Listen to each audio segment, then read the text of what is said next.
Kiak sandal yang terbuat dari kayu, mungkin bagi kita semua dianggap sebagai salah satu sandal kuno dan ketinggalan zaman. Atau juga, menggunakan bakyak itu dikarenakan harganya yang murah dan juga awet digunakan. Cukup jarang.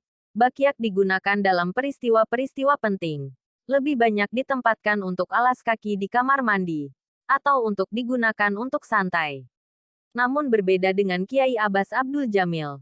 Beliau malah menggunakan bakyak dalam peristiwa-peristiwa penting. Sebut saja ketika berlangsungnya perang tanggal 10 November tahun 1945. Sejak keberangkatannya dari Cirebon, Kiai Abbas menitipkan sebuah bingkisan kepada salah satu pengawalnya yaitu Abdul Wahid. Saat itu, Abdul Wahid berpikir bahwa benda titipan milik kiainya tersebut merupakan benda yang sangat berharga. Ternyata, ketika bungkusan tersebut dibuka, hanya berisi sepasang bakyak. Walaupun masih bingung, Abdul Wahid hanya mengikuti perintah Kiai Abbas dan membawa bingkisan tersebut hingga perjalanan tiba di Rembang, Jawa Tengah dan singgah di kediaman Kiai Bisri Mustafa. Disitulah Kiai Abbas ditunjuk untuk menjadi komandan perang tanggal 10 November oleh para kiai yang sudah menunggu beliau. Bung Tomo yang beberapa kali meminta kepada Kiai Hashim Asy'ari untuk memulai pepeangan pun selalu ditolak oleh Kiai Hashim. Dengan alasan menunggu singa dari Jawa Barat, yang tidak lain adalah Kiai Abbas. Saat akan menuju Surabaya, Kiai Abbas meminta bungkusan bakyak kepada Abdul Wahid sekaligus memintanya untuk tidak ikut bergabung ke Surabaya dan menunggu di Rembang. Walaupun semangat juang Abdul Wahid cukup menggelora, namun ia tidak berani melawan perintah kiainya. Ia tetap tinggal di Rembang, hingga pada tanggal 13 November tahun 1945. Rombongan santri yang ikut berperang di Surabaya tiba di Rembang, bercerita tentang kesaktian Kiai Abbas. Menurut para santri, Kiai Abbas berperang dengan menggunakan bakyak. Saat Kiai Abbas berdoa, tiba-tiba sejumlah alu dan lesung milik warga yang berukuran besar, berterbangan dan menghantam tentara sekutu. Pesawat yang terbang pun dilumpuhkan hanya dengan lemparan tasbih oleh Kiai Abbas. Menurut Kiai Haji Amiruddin, saat perang tanggal 10 November Kiai Abbas dengan karomahnya, bukan hanya berada di satu tempat, tapi di dua tempat, yaitu di pusat kota dan di pesisir pantai Surabaya. Di pesisir pantai itulah, Kiai Abbas menghancurkan puluhan pesawat milik sekutu dengan hanya mengibaskan sorbannya ke atas langit. Penggunaan bakyak oleh Kiai Abbas juga, ternyata bukan hanya dilakukan saat perang tanggal 10 November saja, melainkan digunakan pada hal lainnya yang cukup penting. Salah satunya ketika akan bertanding silat. Kiai Haji Amiruddin Apkari mengatakan, buntet itu memiliki pencak silat sendiri dengan nama pencak silat buntet.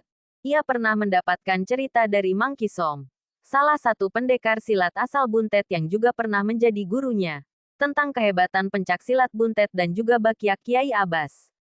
Menurut Mang Kisom, Kiai Abbas selalu menjajal kemampuan murid-muridnya terkait kemampuan silat. Kemampuan silat Kiai Abbas tidak diragukan lagi. Kiai Abbas pernah menerima tamu seorang preman suruhan Belanda yang membuat beliau ditodong dengan sebuah belati. Saat ditodong, posisi tangan kanan Kiai Abbas memegang kil Quran karena saat itu sedang deres, dan tangan kirinya dipiting oleh preman tersebut. Ujung belati sudah menempel tepat di leher Kiai Abbas. Melihat kiainya sedang dalam kondisi bahaya, para santri dan masyarakat buntet langsung mengelilingi Kiai Abbas. Namun beliau meminta semuanya untuk menyingkir. Kiai Abbas tidak ada keraguan sedikit pun saat menjadi tawanan preman suruhan Belanda itu. Sampai akhirnya, kemampuan silat dari Kiai Abbas dikeluarkan. Hanya dengan sebuah gerakan. Dengan Al-Quran masih dipegang oleh tangan kanannya dan kondisi tangan kirinya dipiting, Kiai Abbas bisa menjatuhkan preman tersebut. Saat santri dan masyarakat hendak menyerbu dan menghakiminya, Kiai Abbas melarang, "Jangan dipukuli. Dia orang gila," ujar Kiai Abbas saat itu. Merasa nyawanya diselamatkan oleh Kiai Abbas dan takjub dengan sikap Kiai Abbas yang tidak memiliki rasa dendam sedikit pun, preman tersebut akhirnya menjadi salah satu murid dan pengawal Kiai Abbas. Kembali ke Kiai Abbas yang ingin menjajal kemampuan silat murid-muridnya.